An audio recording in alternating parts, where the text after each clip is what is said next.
Deborah Sosin for the release of her book, Escape Velocity, in conversation with Nicole, Graev, Lipson. In Escape Velocity, a genre-bending constellation of 70 micro-memoirs of 70 words each, Deborah Sosin unravels a story of family entanglement with her loving but overbearing parents. Too much intrusion, not enough space, what one therapist later dubbed a mirage of intimacy. A feisty, perceptive girl, Sosin strains against her family's gravitational pull in search of a separate self.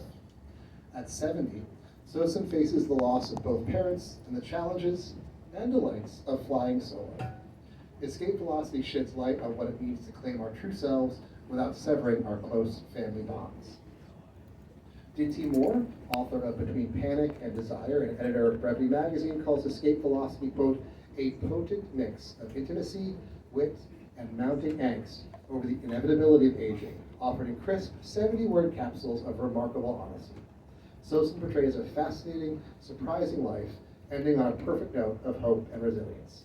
And Abigail Thomas, author of Three Dog Life and Safekeeping, says, quote, in this collection of short moments chosen from a life of confusion, resentments, mistakes, epiphanies, friendship, loss, and laughter, Deborah Sosin traces the bumpy path to becoming who she is now, a woman complete in herself, imaginative, curious, full of life, and perhaps best, someone she can rely on.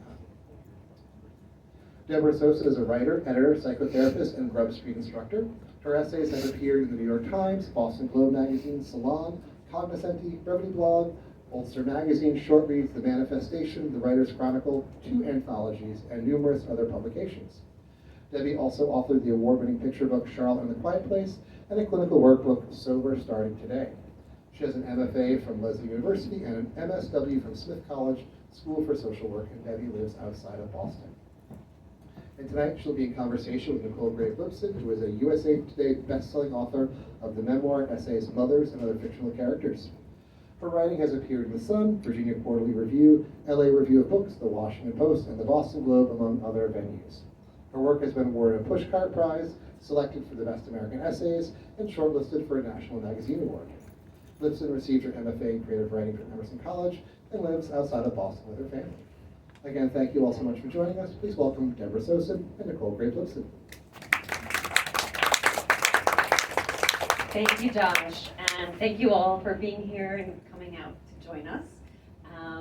I first met Debbie online through a Facebook group, and is one of those people who has become a friend in real life as well, and our friendship means a lot to me, and I'm so happy to join her here tonight. And I also had the honor of reading sort of earlier versions of this book as well, and seeing how it evolved, and how Debbie was able to take on this really ambitious project and carry it off so beautifully. So as you heard in the intro, and maybe many of you know, this is a book of 70 micro-memoirs, each of which is 70 words long. That is not an easy thing to do. And speaking from my own personal perspective, as somebody who writes outrageously long essays, like essays that are like 7,500, 8,000 words, like I don't even understand how somebody can convey as much as Debbie does, both sort of laying out the facts of the story, getting at the emotional punch, like she does in these pieces. So I wanted to start by just inviting you to read, sort of let the audience sample some of the writing and some of these micro-memoirs, so it'll give us a basis for our discussion to launch into. Okay, great. Oh, so if I do this, is that going to work? Okay, great. I'm going to read the first few micros. I call them micros to shorter. You're shortening the short things. And there are 2 in the prologue, and then I'll read 4 or 5 from part 1. It's divided into 3 parts, somewhat chronologically divided. So each micro has an accompanying illustration by Anna Hall, who's a Seattle-based artist. That's the whole thing. Maybe we'll talk about later, but I feel like I'm in the quiet place reading, showing the illustration. It's hard to see probably from far away, but you can take a look at the book later. One. Is this 70? I could have sworn I left the lights on, but our house is oddly dark. I unlock the door, flip the hallway switch. Surprise! My grandchildren line up for squishy hugs. My children whoop, "Happy birthday!" Dear friends circle round. And my bearded, dapper husband, iPhone in hand, records it all. Potluck extravaganza, homemade songs, keepsake slideshow. I drink in loving toasts and tributes to a life well lived. My life. Number 2 shows 2 cupcakes, one with a candy. None of that is true. Not the house, nor my fantasy cast of the title is February 27th, 2024. None of that is true. Not the house, nor my fantasy cast of characters, nor the surprise. The reality? Still restaurant phobic post-COVID, I cancel my annual birthday bash with my beloved posse of writers, musicians, therapists. Instead, on a shockingly spring-like day, an impromptu picnic with one old friend. Flowers at doilies, shrimp and linguine, swirling chocolate cupcakes. Later, I toss together a Zoom with what's left of my family. Part 1. This is called nuclear fusion. 4-way kiss, Mommy announces, arms extended, beaming. Daddy, Brother Donnie, and I rush into our after-dinner huddle, forehead to forehead, noses rubbing. Mwah! Daddy looks funny without his glasses. Mommy smells of Kalash perfume. Donnie scrunches his eyes. On Sundays, we snuggle together in their double bed. I plop onto Daddy's bent knees, facing him, clutching his hands, waiting for the surprise leg collapse. All of a sudden, Debbie goes boom! Homesick. I have a miserable cold, but I'm only half miserable because staying home means loving Mommy instead of nagging Mommy. Campbell's tomato soup placed on a saucer with a perfect saltine circle, brand new Venus-colored pencils, a single stem red rose. She checks for fever, smooths Vicks vapor rub onto my chest, sings Yiddish lullabies. Even though I'll miss Sandy's birthday party, I sniff and cough louder for 1 extra day, maybe 2. This is called Summer Raspberries. Daddy scooches his towel closer after swimming at Rye Beach. I'm gonna give you the treatment, he teases, moving even closer, smooshing his face into my belly. Whee! I squeal. I'm 3 or 4. My bathing suit is a pink crepey one-piece with skinny black straps. He raspberries, tickling my underarms, my feet. Stop, Daddy, stop, I say, giggling. Stop, Daddy, stop, I say, not giggling.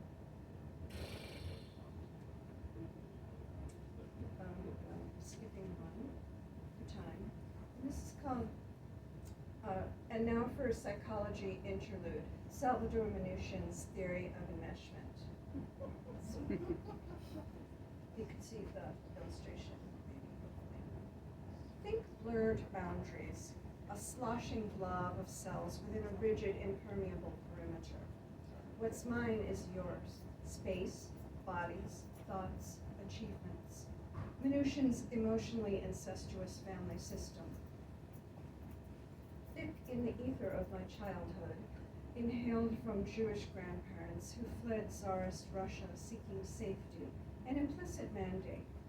We have everything you need.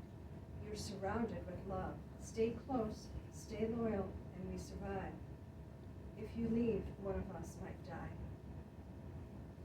Thank you.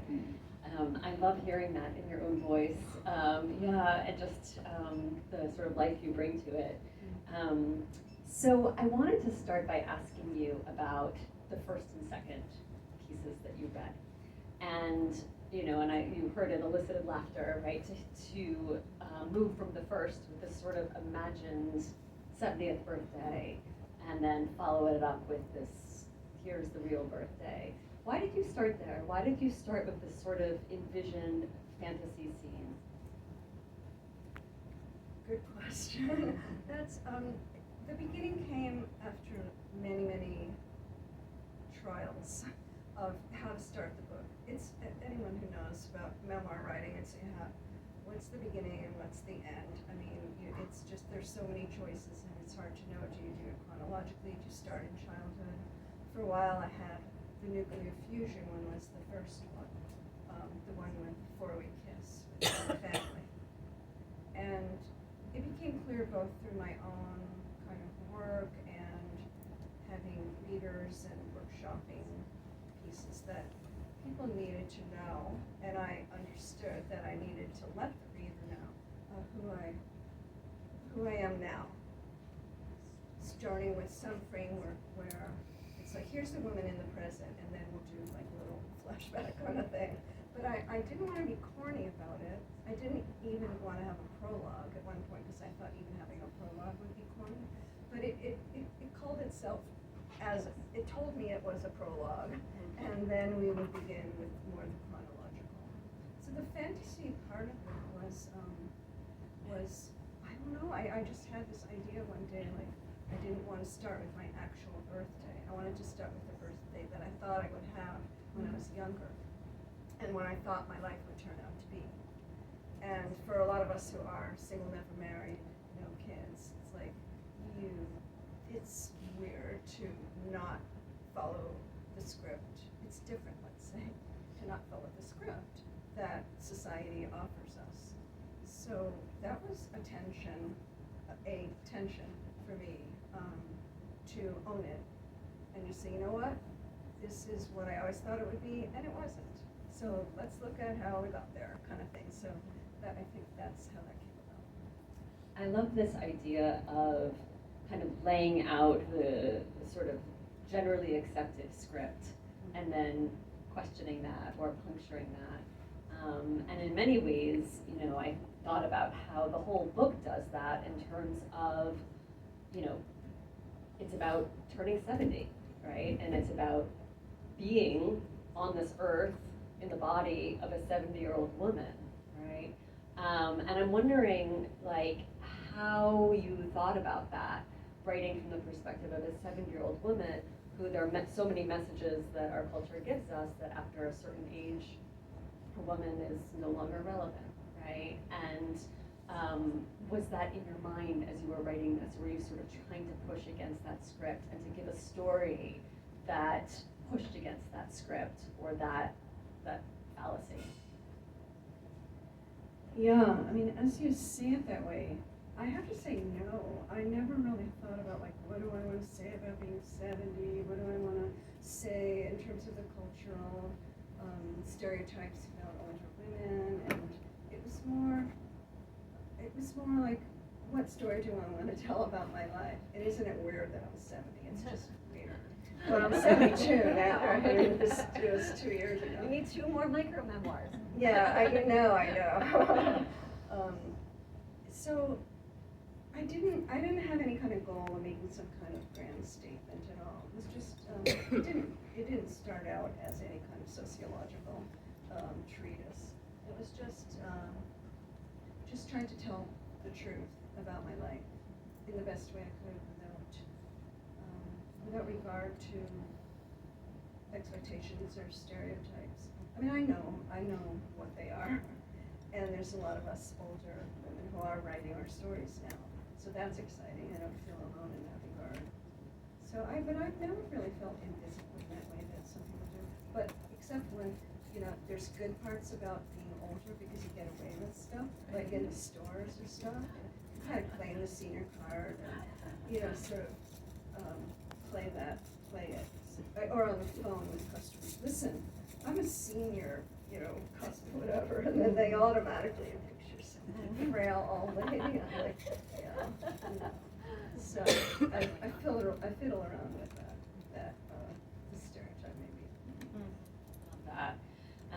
So I'm so curious about just the genesis of this idea of writing in this form. Writing, obviously the 70 comes from reaching your 70th year, but this idea of writing within the confines of 70 words, what was it that drew you to this idea? And specifically, I'm wondering if there's something about the subject matter that you were writing about that form or that sort of radical compression felt appropriate. I had no vision of a longer work. I had no vision of a memoir. I just, in fact, I'm going to call out my friend Holly, and I have a little show and tell, in case you ask. We'll see.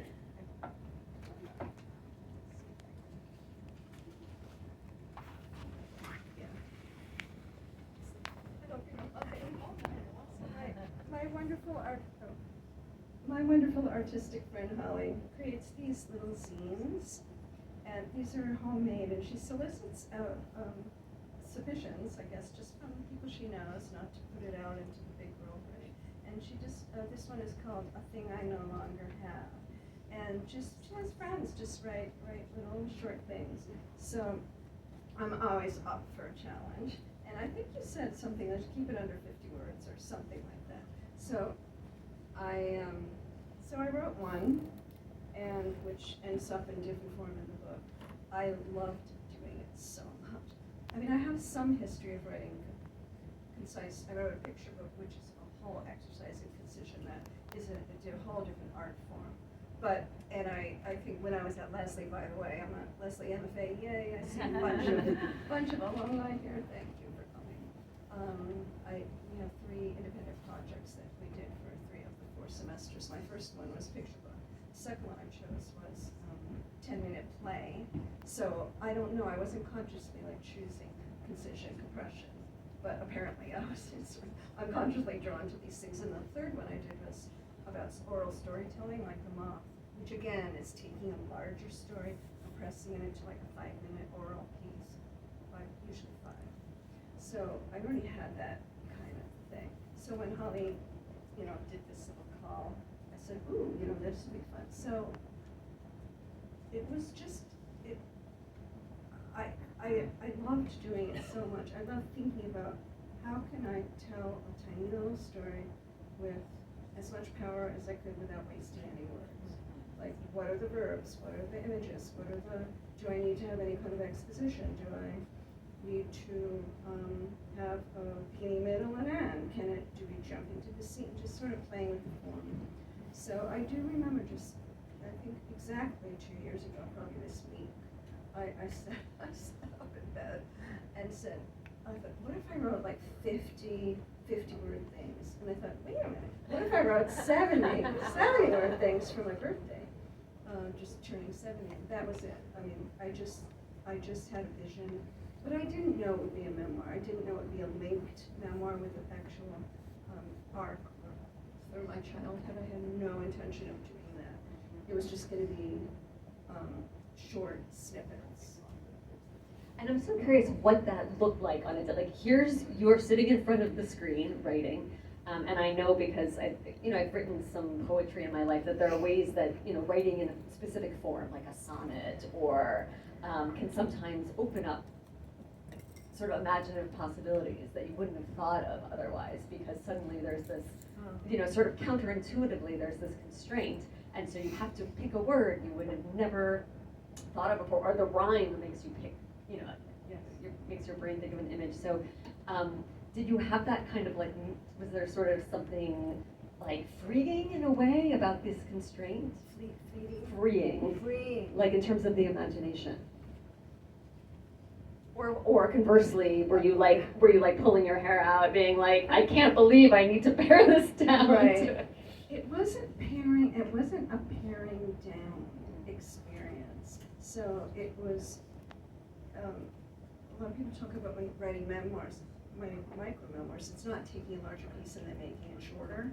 It's about building it in inherently holistic piece of writing. So I didn't know, I made up, it turns out, with the help of Michael Lowenthal, who was my developmental editor, it turns out that I kind of created my own form. I took some classes on micro-memoir writing that had some rules, like you always have to start in scene, meaning some action is happening, and then maybe there's a surprise or a turn that happens, and then the ending has to be particularly powerful, but you don't want to have a takeaway. You don't want to say, and so I felt such and such, or after all, da da da, kind of thing. I mean, you don't want to get cliched about that. And then the title is a whole element of, as you know, I think you write about, too, about how you came up with your titles. And if you don't have Nicole's book, Mothers and Other Fictional Characters already, must together. They read it, it's just beautiful. So I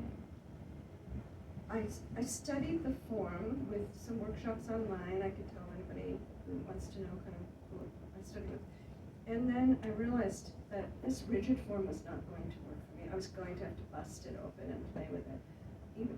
So it was an evolution, I think, where is this a prose poem or is this a prose, just straight prose? Is it, do I have to have line breaks or should it all be one whole paragraph? Do I have to have emotion like they say it does? Can I get away with having some exposition, which I guess is sort of considered. Exposition is just backstory, sort of like what happened and what's the setting kind of thing. So I played a lot, I guess. So it was very freeing because I got to invent my own little form for me, for my story. And some of them are more poetic than others maybe. Some of them are, I think I have a few that are just one sentence, one long sentence. And some of those, to be honest, I just wrote themselves. You know how that is, where just some sentences write themselves. That was nice. Yeah. To noise happening. Others, were torture.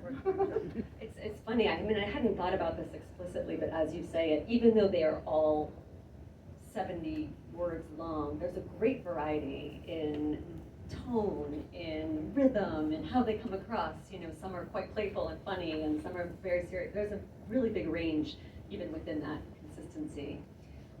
One of the things that I love about this book is that it has this like inherent tension throughout that kind of keeps you reading and propels you forward, and it even is captured in the subtitle, right? How one 70-year-old pulled her way out of her too much, not enough family.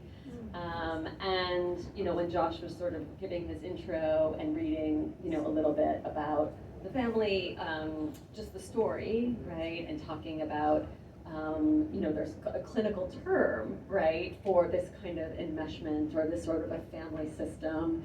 You have the background as a social worker, and so you understand this more than I do. But I was wondering, this is the first book I've ever read that sort of explicitly names this kind of a family dynamic, right? Like a very loving family, a very caring family, but this kind of, always on the boundary between, just close enough or too close or a breach of privacy. And I just want to ask you straightforwardly, was that hard to write about? Yes. Straightforward. But I didn't sort of think about what do I want to say about my family. It was recalling scenes that were either transformative or illustrative of, so maybe there's, at some point there was like, how can I show that Daddy was intrusive but loving too? So that each scene, you can hear it, you can feel it. And that one totally wrote itself. I just remembered the scene. It's something that, something like that happens and you remember have the emotional memory. It's just there for the asking and shaping it. Just was like, oh, okay. And yeah, it's hard to write about, but it was making choices all along as any writer does, about what's true to my experience. I remember sitting, I working with Michael on how to shape a full arc of 70 micro-memoirs. I mean, I have a list of probably, over 100. I just sort of wrote every possible thing I could think of, and did they belong, did they not? Maybe they did find an arc, and we found that. But there were, it became clear that push-pull and that tension was the story. And to really, I would sit at my desk, and that whole summer of 2024, and I just remember, like, okay, today I have a list, and I thought, okay, today I'll try to write this scene. I avoided the ones that I knew were going to be really hard for a while, until I would crank some things out here. And I would just sit there, and what I made myself do, which isn't easy, but I've had enough therapy, it wasn't going to be like traumatic. I just said, okay, what's the emotional truth of this moment in my life? What is going on here? Not a descriptive thing as much as like what's the emotional tension? What's the emotional truth in the story? So that guided. I mean, I could go through the book and show you practically how that guided my choices all along. The refining of the words and finding 70, or just choosing, putting a draft out and then revising to get the right rhythm, the right tone, the right word choices. That was, micro stuff done. I mean, microscopic as opposed to macro. The macro stuff was very challenging and but really fun, really creative. Just something I just never thought I would do or could do, and I made myself. I knew there was something, and Michael too. Like, there's something here that needs to be told. So it's really gratifying to to hear that came across. It absolutely did, and I think, like any great memoir too, there isn't just one story. There isn't just one thread, right? There's this kind of central story of your family of origin and your childhood, but it's a coming of age story too, right? It's a story about your teenage years. It's a sexual coming of age story, and so there are these threads, that are woven through. And I thought we could talk a little bit about, it's your memoir, it's your story, it's a personal story, but it's also a book that intersects really explicitly with history. And so, I was really sort of struck by the ways that, you're a girl and a young woman, and then, a middle-aged woman, but all of this is happening, against the backdrop of the first moon landing and, the Roe v. Wade decision and the rise of, second wave feminism. And so I was curious, like, how you see your story against this backdrop. Why was it important to you to put this historical backdrop into the story? Especially when it comes to sort of second wave feminism, and all of the sort of ways that our culture shift in terms of how it thought about sexuality, sex, womanhood, procreation. Yeah. It's so interesting because I didn't set out, as you say, why did you feel it was important to do this? I didn't think about that. I just thought about finding moments that told about my own personal development, and inside the family and outside the family at that time. And that stuff rose up because naturally, looking back, that is the era. So I was thinking recently that, I grew up in the 50s and 60s, a sort of Leave It to Beaver, Father Knows Best, all that. That was the zeitgeist, or whatever you want to call it at that time, where the mother stayed home, generally, although my mother worked as a teacher. And Dad went off with his briefcase to New York City in the train every day. And these were the tropes that I grew up with, and a lot of us at my age grew up with. So that girls were, as you'll see in the book, there are some scenes where it was accepted in my family that this friend of our family, Uncle Harold, would pinch my tushy, as they say. Oh, you cute little tushy. Oh, how cute. And he was Mr. Pinching It. It was all very friendly. And so the objectification of women was just kind of understood at that time. Before, like, women were sex objects, women were staying at home, and men, and then the power dynamic and all this is so ingrained in those of us who grew up in that era. And then the overexposure to sort of the objectification in my family and have that be supported in society was confusing. Most things, like, wait a minute, whose body is this? But you don't think that as a kid. You just like, okay, and then you hold that emotional truth forever when your body's intruded on. So, and so that played out when I went to college, 72 to 76. So that was, right at the beginning, Ms. Maxine and feminism, and so, on the one hand, we're told, well, I'll just back up on there was in the book there's one micro from my sophomore year in high school where I was nearly raped, but I escaped it. And the thought at the time, which I very well remember, was a phrase that we were taught of if rape is inevitable, lie back and enjoy it. Was, I don't know if anybody else remembers that or recognizes. So it was like a thing, and that ran through my mind at the time, and that I escaped. I flailed and got out of there. So, there's like this confusion all the time. And so I wanted to have a boyfriend, that was a big thing. And I wanted to, the big thing was to be a woman, you had to lose your virginity.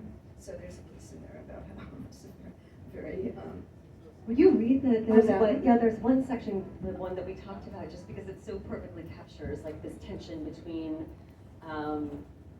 sort of shifts in our culture about women and them accessing more agency and freedom, but how the lessons that we absorb are still in us. Yeah.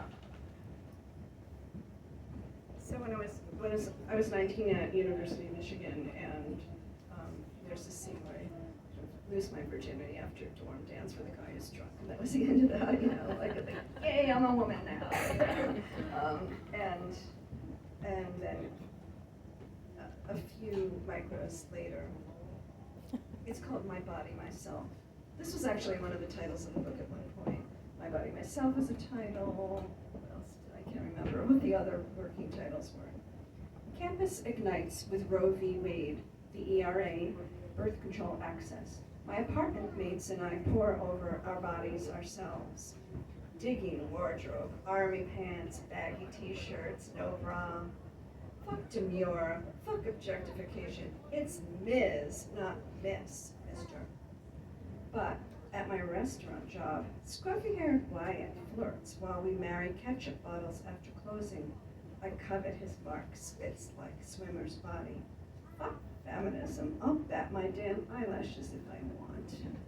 I love that, and that's just a perfect micro example of the kinds of tensions that exist in this book, and this awareness of how that's sort of both ends, like that two things can be true at once, and again, which is captured so beautifully in the title.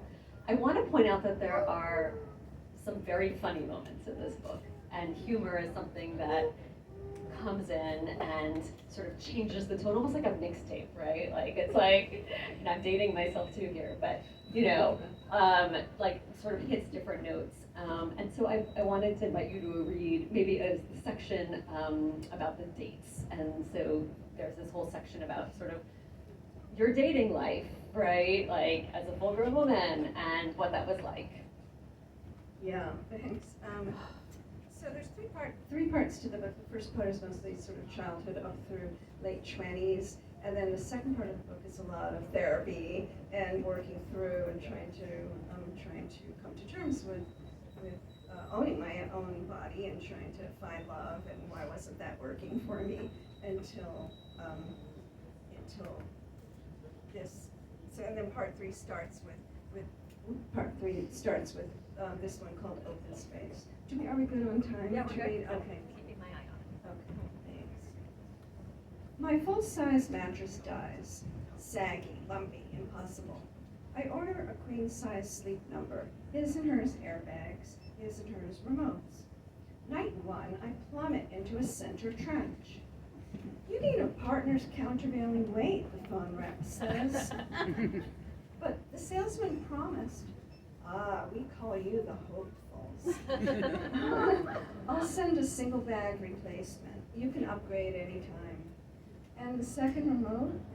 Keep it for now, she says, just in case we both chirp.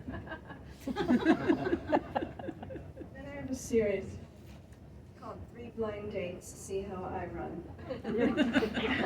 This one is Mark, the hairy Politico. Can you see the illustration? If I'm not speaking right into the mic, can you still hear me? Please raise your hand if you can. Okay. Kickstand Cafe, right down the street.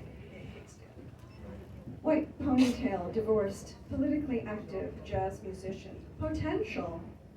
In a monologue, he reveals his sister's hysterectomy, father's phlebitis, lackadaisical co-workers, socialist leanings.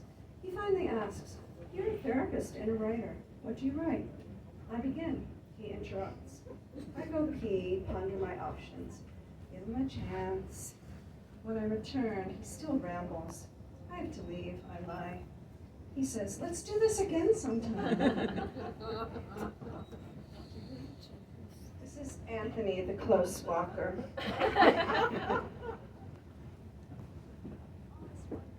This is challenging. I know. Fresh Pond. Divorced songwriter, sweaty hug.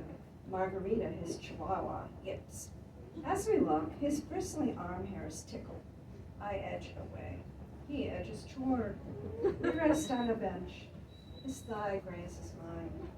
Give him a chance. He confesses he's 5 years older than his profile, 60 to my 50. Margarita pees on my brand new capris. Sorry, I've got to go, I say. Anthony calls out, "Let's do this again sometime." And the third one, hopefully you can see the progression of the illustrations. If not, you can check it out later. Anna Hall, we could talk forever about her sensitivity as an artist and the work that we did together to create a whole narrative arc with the illustrations. So this is Lawrence, the sincere depressive. Starbucks. Lanky health administrator, meditator, chinos, checkered shirt. His gastrointestinal history, 3 ex-wives. Asks no questions. Give him a chance. We touch on depression and death, diverticulitis and diarrhea. After an hour, he says, "Let's evaluate our date." Oh my gosh. I say, "I need time to digest it." "My best in ages," he says. I decline a second date, but earn his endorsement. "Your future partner's a lucky guy." I quit dating. I think you were very, very patient with these. I really, really commend that. I think you were very patient. Those were all within 2 weeks of each other. It's one of those, Match.com things. So I wanted to be able to, I had the honor of providing a blurb, sort of just a quick comment about Debbie's book. And so I'm going to read that because why not, right? I just want to read that. Nicole's blurb. So, and I might have a question to close us off before we open the floor to questions. So maybe start thinking of those if you have any. So I wrote, combining the psychological insight of a therapist, the sensitivity of a poet, and the skill of an expert storyteller, Sosin has pulled off a dazzling magic trick, capturing 70 years worth of transformation in 70 meaning-packed moments. Escape Velocity is a shimmering ode to the strength of the human spirit, and to the surprising ways our constraints can set us free.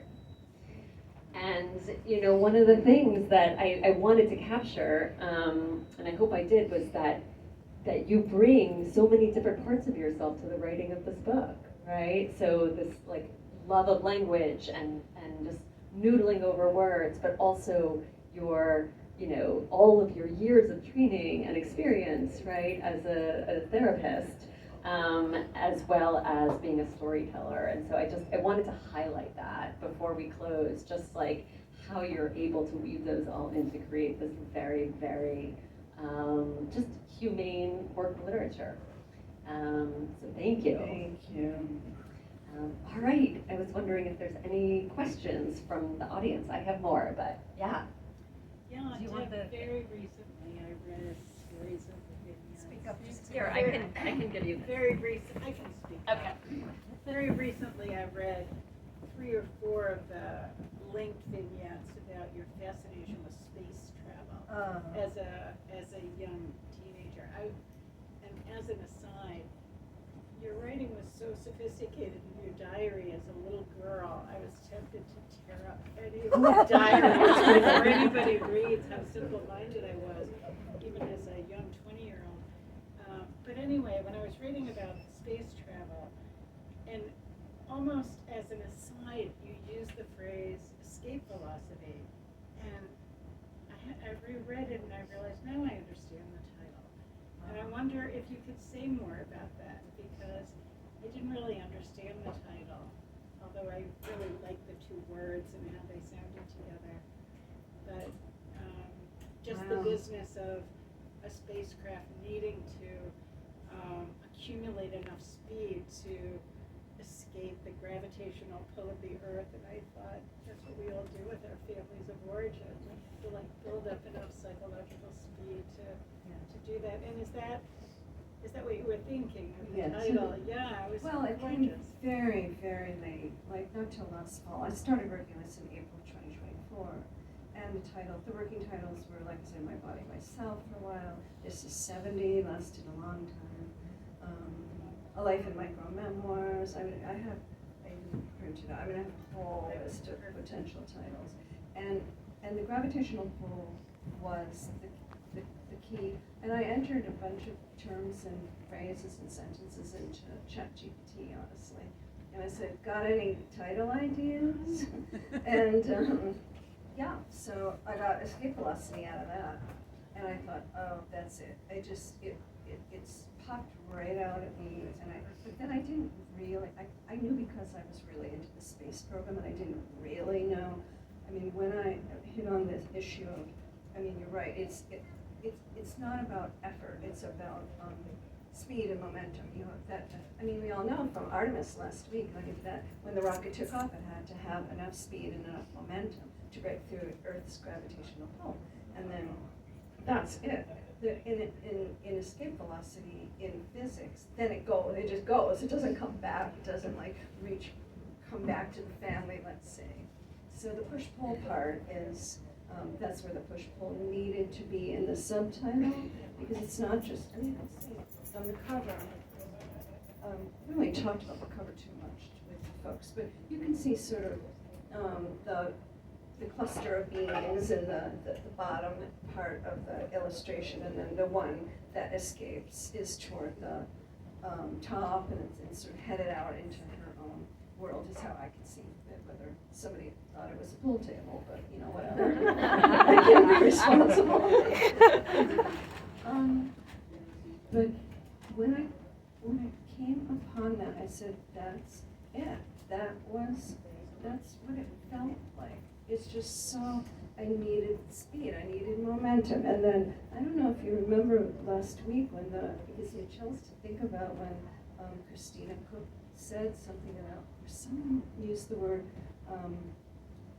they said when they did the translunar injection thing, which also has a little moment in my book, where they said, escape velocity requires speed, momentum, and perseverance. They said that. It doesn't require perseverance, really. But I had thought about that with my book, where I thought speed and momentum is physical things, but also persistence. Like, I was very persistent in trying to find my way out of my family and retain my connection with them and have a full self, separate self. It's very hard in an enmeshed family to even kind of know what that even means until you do the work. And I did, thankfully, my parents lived long enough for me to have a lovely ending with them and reconciliation. I wouldn't say reconciliation, but just sort of being able to be me, and they were them, and I saw them for who they were, and whether they could see me or not didn't matter at that point, but I found my separate self. So this perseverance thing was really powerful when I heard it related to the Artemis thing last week. Like, oh my God, they're talking about my book. I was thinking. Thanks, Mary. Can you tell, I follow you on Substack, so that's where I first. Tell me your name. Tony Snow. Oh, hi. Nice to meet And Sally Botton and a few other people. So I've been following your trajectory. Can you remind me and mention who Michael is? Michael Lowenthal is actually on the faculty of the Leslie MFA program. He's a wonderful writer, novelist, and now has a gorgeous memoir out called Place Envy, which maybe they sell here, I hope. It's really, really wonderful. He was not my mentor when I was in his fiction, but after, I graduated in 2015. I didn't, it was just, I'd see him at residencies and events and stuff. And I contacted him to ask him if he would read an essay of mine for sensitivity reading, because it had a gay theme, and he's gay and he's very into needing to be politically correct and saying the right, and I'm always nervous, so it's a good thing to have sensitivity readers for those kinds of touchy subjects these days, as you know. So yeah, I reached out to him for some essay I was writing for Gravity Blog a few years ago, and then Did he become your book coach, or? Yeah, so I reached out to him to say, hey, I have this cool idea, 70 micro-memoirs, 70 words each, wanna help me find my way. We had no idea what we were in for. He's like, yeah, that sounds cool. And I sent him a few, and he goes, wow, this is really cool. It has a lot of potential. And I just thought it was gonna be some of my Leslie cohort, or not cohort, but friends had heard open mics at alumni open mic nights, and they heard some early stuff that were not connected at all, just moments from my life, and I had no intention of stringing them together. But Michael was the one who said, there's a bigger story here. What do you think? You think you want to no, don't want to go there. Don't want to talk about my therapy. Don't want to talk about my family. And then it was clear, if I'm going to write a memoir, and no one's written a linked memoir in this with the short micro memoirs. There's nothing that I can find that's a linked set of micro memoirs. So I just took it as a challenge, honestly. It was extremely challenging and extremely fun. I've never been so happy in my life writing this. I would, all night long, I would wake up and think of a word and write down a word. What about this, what about that? And then Michael was, so he was my, developmental editor, book coach, whatever you want to call it. So it's very much a co-creation in many ways. I couldn't have done it without him. Thank you for raising. Towards self-publishing? No. You found your own way. Yeah, Okay. but I won't take time now, but I did write a piece about how I came to choose to self-publish it, which is on, go to my website, deborahsosin.com. Oh yeah, and it just sort of details the stages of putting it out, sending it out to lots of small presses and independent presses, because it's weird. It's 4,900 words. So is that a book? I even have a note to myself from April of 2024 saying, "Is this a book?" 4,900 words, maybe. And so I got a lot of feedback like, "Oh, it's not a book. Maybe a long essay. Maybe try for a lit mag, a literary magazine. Maybe try for a chapbook with these small poetry books."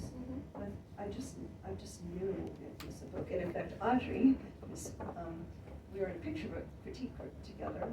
And you guys, you and the 3 other people heard some early ones. Hey, because we would get together once in a while and say, "Oh, what are you working on?" I'm like, "I'm not working on a picture book, but I have this other idea." And they're like, "Oh, you should read." And so I read a few, and they were like, you need to do this. And they just saw it, and even Mia Wengen, who's a wonderful picture book writer, said, what if it had illustrations on one side and the other, and I held that image, never ever thinking I would really get an illustrator, but yeah. Does that answer? Yeah, and the illustrations do add so much. Yeah, I agree. How did you find your illustrator? Oh, so one of my micros called Bosom Buddies I submitted it to an online short nonfiction, flash nonfiction magazine called Short Reads, and it was published in June of 2024. And all of the it's every Wednesday they publish one. It's wonderful. There's so many good, and each one is illustrated by this woman, Anna Hall, and the digital illustration and colorful, and she does really beautiful work. So I was so touched by what her illustration conveyed to me about that one particular micro, and I wrote her an email and just said, this is, thank you so much, it really means a lot to me. I said, wouldn't it be amazing if you could illustrate every, da da da, and then, one thing led to the next, dot, dot, dot. And I had, I knew I couldn't really afford to do a fully illustrated self-published book. It's expensive. So many of you here were very, very kind enough to contribute to a crowdfunder that I did, and got it off the ground. Really, really helped me to get it off the ground. That was not in the cards either. Do you have a question? Yeah, it's just it's an observation that I hadn't thought about. But A little louder? it's an observation. Nicole, you had said it's also a coming of age book, and I was thinking about 70 and as a coming of age, and for a woman, and the link to the death of your mother, and sort of how that all ties in together with this ability to differentiate again, or individuate, I would say. And I think that I don't think people think about 70 as coming of age, but in fact, it might well be. It's a different coming of age. Janice and I were fellow Smith social work classmates. And we shared, in 1980, we shared an office in Atlanta for our first field placement. So we go way, way Yes. back. And I'll just say, I know we're probably running. A couple minutes. Oh, okay. There is a developmental change for me that happened when my mom died, when my parents died. My father died 11 years ago, so I was 61. My mother died in 2021, whatever, 72 minus 5, so I'm 67, I guess.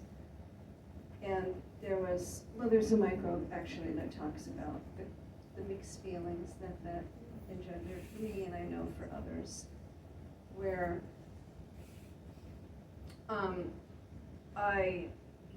now you're the woman in the family kind of thing, and especially for those of us who are single, never married, it's like, whoa, now I'm truly alone on that kind of thing. But it's been extremely freeing. I mean, those of you, I know many people have dealt with elder care, and it's so hard and so much work, and it was, I have one that's called, and now, what is it called? And now your time out for a break. Oh, thanks. Sorry. You probably know better where it is than I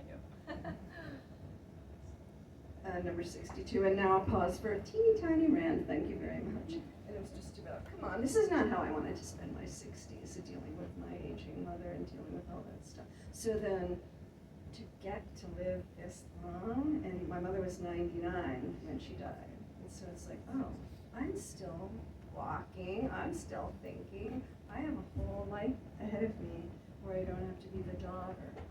That's the only role. I was thinking when we were communicating about tonight, that I've only been a daughter or a sister, familially, and where, let's say, you're a daughter and a sister and a mother and a wife, and is that all? Did I cover them? So, when there's certain roles that you don't have, then it's like all the more, sort of lonely, but sort of freeing too. So there's the push-pull there too.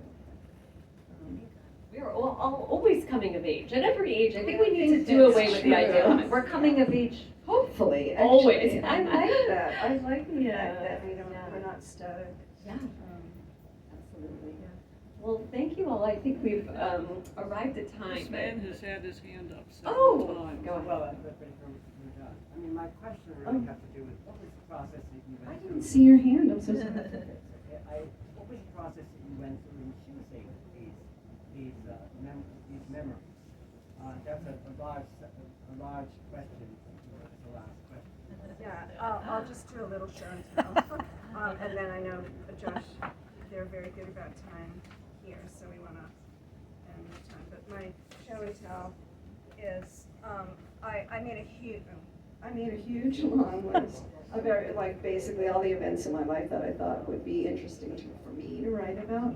And then I started with it, took some form. It was like, oh, okay, like early childhood stuff belonged in one section, and young adulthood, and then later adulthood. So, I mean, I have probably over 50 that landed on the cutting room floor.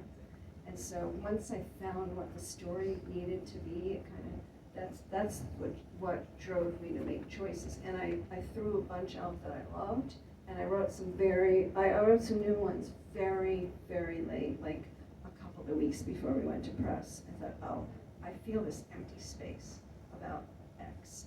I need to write one. And yeah, does that answer your? Yes, and what the story needed to be emerged from the writing. Yes. Very organic. Yeah, really organic. I've never done anything like that where something speaks to me and tells me what it wants to be, which is just a glorious thing for a writer. I mean, it's the greatest feeling. I don't know, my fellow writers can relate. It's just like, there's some other thing that happens where it tells you what it wants to be, and then you just answer, you just respond and say, okay. Does that happen to you? Definitely. It's like a little bit of a mystical thing, I think, that happens. Yes. And I don't usually describe myself as mystical, but it can feel like that, I think. Yes, absolutely. I do hope that you will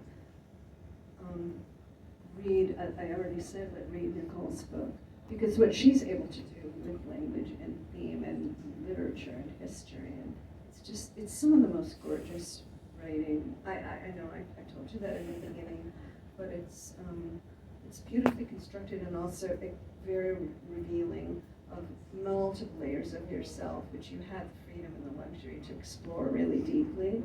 And it inspired me very much when I read an early version of Nicole's work and was like, holy crap, she went there?